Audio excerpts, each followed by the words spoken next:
Assalamualaikum warahmatullahi wabarakatuh. Saya Iliza Sanduni Jamal, Wali Kota Banda Aceh, bersama dengan dikeluarkannya Surat Edaran Wali Kota Banda Aceh mengenai kewaspadaan influenza A, mengajak seluruh warga Kota Banda Aceh tercinta untuk bersama-sama menjaga diri dan keluarga dari ancaman wabah influenza A.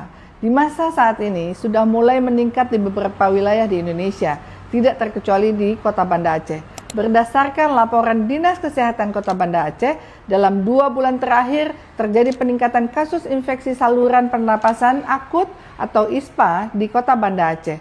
Untuk itu, mari kita meningkatkan kewaspadaan diri dan tetap menjaga pola hidup bersih dan sehat. Salah satu langkah pencegahan akan tertularnya virus tersebut bisa dengan cara-cara yang sederhana dan mudah. Yang pertama, rajin cuci tangan dengan sabun dan hand sanitizer.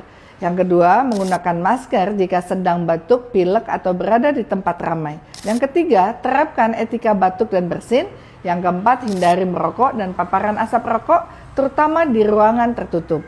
Dan yang paling penting, bila merasa demam, batuk, pilek, nyeri tenggorokan, atau badan pegal-pegal, segeralah ke pusat pelayanan kesehatan terdekat untuk memeriksakan diri.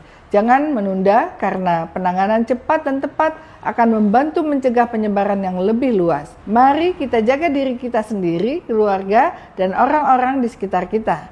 Dengan semangat kebersamaan dan doa, insya Allah warga Kota Banda Aceh mampu menghadapi dan memitigasi wabah influenza A ini bersama-sama.